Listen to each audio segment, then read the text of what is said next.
Jasmine Hasan, judicial managing director Shri N Chaudhary, આમંત્રિત સર્વે મહાનુભાવ, press મીડિયાના મિત્રો, સૌને મારા નમસ્કાર. મહેસાણા એકદમ શાંત થઈ જાય કે ચાલો, મહેસાણા એકદમ વાઇબ્રન્ટ રહેલું છે વર્ષોથી. જ્યારે કોઈને રાજકારણમાં ખબર નથી પડતી, આખી રાજકારણની સાચી ઘર તો 5 વર્ષ મહેસાણા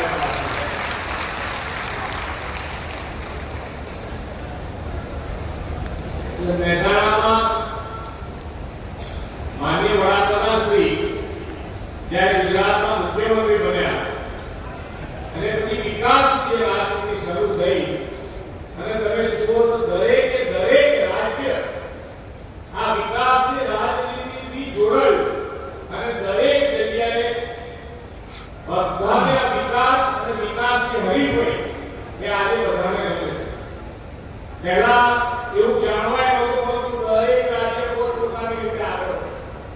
માનનીય વડાપ્રધાનશ્રીના આવ્યા પછી એક ભારત શ્રેષ્ઠ ભારત એ દિશામાં ત્યાં આપણે આગળ વધી રહ્યા છે.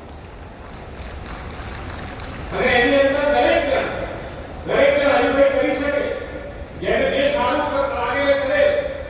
અમારી બધાને જ્યારે આપણે સીએમ તરીકે બોલાવતા હોય, માનનીય વડાપ્રધાનશ્રીની હાજરીમાં મળતા હોઈએ અમે બધા, ત્યારે પણ જે રાજ્યમાં જે સારું હોય એ પ્રેક્ટિસ કોઈ પણ રાજ્યની હોય એ દરેક રાજ્ય અપનાવે. એ રીતે આજે દેશ આગળ વધી રહ્યો છે. વિકાસની રાજનીતિ અને વિકાસની રાજનીતિમાં મહેસાણા પણ હવે કોઈ રીતે કોઈ પણ મહેસાણામાં આવતું કોઈ પણ કામ એ હવે શહેરની સુવિધાથી, શહેરની જેવી સુવિધાથી વંચિત ના રહે એ પ્રમાણેનો વિકાસ શરૂ થયો. અને એની અંદર પહેલા આપણે બધાને કહ્યું કે 1 લાખ રૂપિયા, 5 લાખ રૂપિયા, 15 લાખ રૂપિયા, 25 લાખ રૂપિયાનું કામ બતાવતા તો આપણે સામેવાળો વિચાર કરે કે હવે આનાથી બધા કામ ના બતાવી. આજે 1 કરોડનું કામ કોર્પોરેટ